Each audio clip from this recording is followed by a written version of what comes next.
Khaleda Zia was the first female Prime Minister of Bangladesh. She is the widow of former President of Bangladesh Ziaur Rahman. Chairperson and leader of the Bangladesh Nationalist Party, BNP, which was founded by Rahman in 1978. She developed a reputation as the uncompromising leader due to her staunch opposition against military dictatorship of Ershad in the 1980s and her commitment to restore democracy in Bangladesh. She was put under house arrest several times by Ershad government, and later by Sheikh Hasina-led government. She was honored as Fighter for Democracy by the New Jersey State Senate in 2011. In its list of the 100 most powerful women in the world, Forbes magazine ranked Zia at number 14 in 2004, number 29 in 2005, and number 33 in 2006.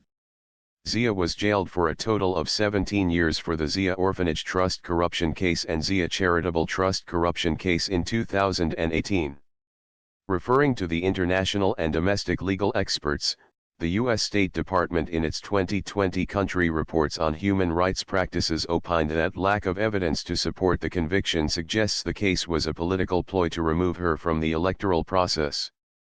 Amnesty International raised concerns that her fair trial rights are not respected. Zia was transferred to a hospital for medical treatment in April 2019. In March 2020 during COVID-19, she was released for 6 months on humanitarian grounds with the conditions that she would stay at her home in Gulshan, Dhaka, and not travel abroad. Involvement in politics. On May 30, 1981, Khaleda Zia's husband, the then President of Bangladesh Ziaur Rahman, was assassinated. After his death, on January 2, 1982, she got involved into politics by first becoming a member of Bangladesh Nationalist Party, BNP, the party which was founded by Rahman. She took charge of the vice-chairman position in March 1983. Anti-Ershad movement. In March 1982, the then chief of Bangladesh Army, Hussain Muhammad Ershad forced Bangladesh's President Justice Abdou Sattar to resign and become the Chief Martial Law Administrator, CMLA, of the country. This marked the beginning of a 9-year-long military dictatorship in Bangladesh. Boycotting 1986 election. The two major party BNP and Awami League discussed the possibilities of participating in the election, forming a greater election alliance to catch Ershad off the guard. Sheikh Hasina, Awami League leader, in a public rally declared anyone who would join the election under Ershad would be a national traitors, on March 19, 1986. However, Sheikh Hasina's Awami League, along with Communist Party of Bangladesh and 6 other parties, joined the election under Ershad. On the other hand, Begum Khaleda Zia uncompromisingly declared the election illegal and urged people to resist the election. Begum Khaleda Zia's uncompromising attitude and her defiance to the military dictatorship made an image of an uncompromising leader in the eyes of people. Dr. Gauhar Rizvi in his analysis wrote, "The ability to stand up against governmental oppression, to boycott elections, to refuse offices of profit, or to suffer imprisonment are considered evidence of personal sacrifices, something which is greatly admired by the people of a country where politics is generally an unabashed pursuit of power and personal aggrandizement." From the moment Khaleda was installed as the leader of the BNP, she has publicly remained opposed to participation in any election held while Ershad was in power. Her popularity soared after she boycotted the polls in 1986. Khaleda Zia helped lead the movement for democracy until the fall of Ershad in 1990. She became the prime minister following the BNP party win in the 1991 general election. She also served briefly in the short-lived government in 1996, when other parties had boycotted the first election. In the June 12, 1996 elections, BNP lost to Sheikh Hasina's Awami League. Winning 116 seats, BNP emerged as the largest opposition party in the country's parliamentary history. Her party came to power again in 2001. She has been elected to 5 separate parliamentary constituencies in the general elections of 1991, 1996, and 2001. Her government made primary education free and mandatory for all. And for girls, the education was made free till 10th grade. To fund the implementation of new reforms and policies, in 1994 the allocation of budget in education sector was increased by 60% and received the highest allocation among other sectors. In 1990, only 31.73% students passed in the SSC examination and the rate was 30.11% for female. In 1995, thanks to her policies, 73.2% students passed the SSC examination and among the female students, 71.58% passed. Economic reforms. Some of the major economic reforms marked the first Khaleda Zia government that included the introduction of Value-Added Tax, VAT, formulation of Bank Company Act in 1991 and Financial Institutions Act in 1993, and the establishment of Privatization Board in 1993. Besides, Bangladesh signed the General Agreement on Tariffs and Trade in 1993. A new export processing zone was established near Dhaka in 1993 to attract foreign investors. Administrative reforms. The first Khaleda Zia government, to address popular demand, passed a law to allow the mayors of city corporations to be elected directly by the voters.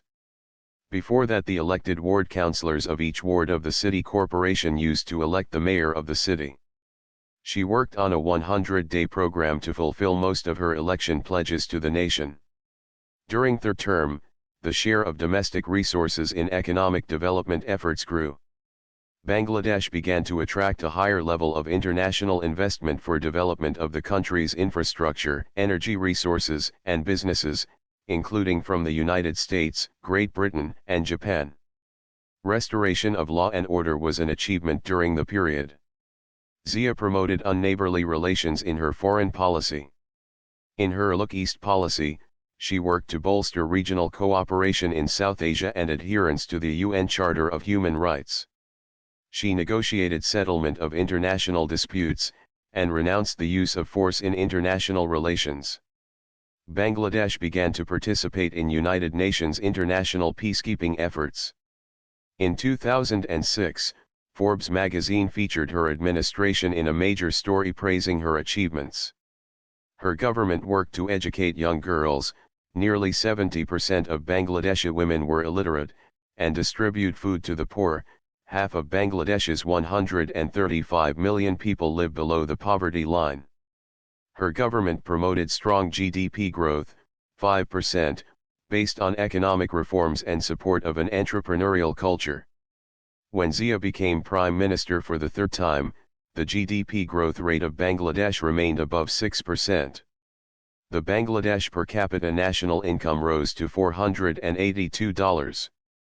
Foreign exchange reserve of Bangladesh had crossed $3 billion from the previous $1 billion. The foreign direct investments of Bangladesh had risen to $2.5 billion.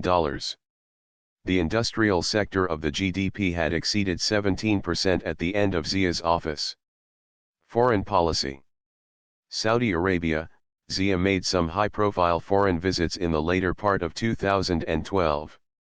Invited to Saudi Arabia in August by the royal family, she met with the Saudi Crown Prince and Defense Minister Salman bin Abdulaziz Al Saud to talk about bilateral ties. She tried to promote better access for Bangladeshi migrant workers to the Saudi labor market, which was in decline at the time. People's Republic of China. She went to People's Republic of China in October, at the invitation of the government. She met with Chinese leaders including Vice President Xi Jinping and the Communist Party of China's International Affairs Chief Wang Jiarui. She became China's paramount leader in 2012. Talks in China related to trade and prospective Chinese investment in Bangladesh, particularly the issue of financing Padma Bridge.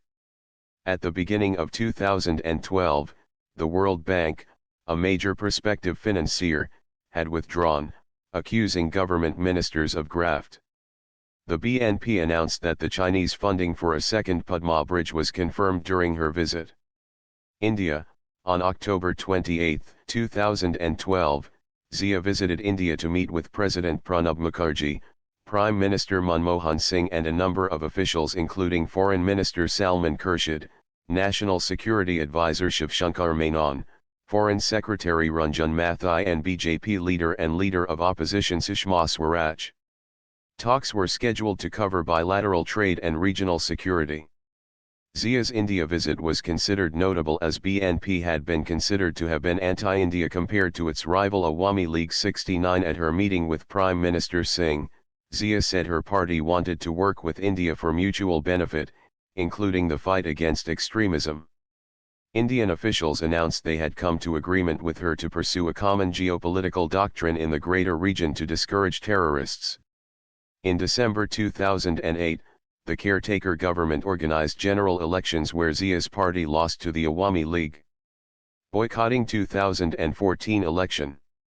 Zia's party took a stance on not participating in the 2014 Bangladesh general election unless it was administered under a non-partisan caretaker government, but the then Prime Minister Sheikh Hasina rejected the demand. Awards and honors. On May 24, 2011, the New Jersey State Senate honored Zia as a fighter for democracy. It was the first time the state Senate had so honored any foreign leader and reflects the state's increasing population of immigrants and descendants from South Asia. On February 8, 2022, the Canadian Human Rights International Organization, CRIO, has conferred BNP chairperson Khaleda Zia with Mother of Democracy Award for her outstanding contributions to democracy.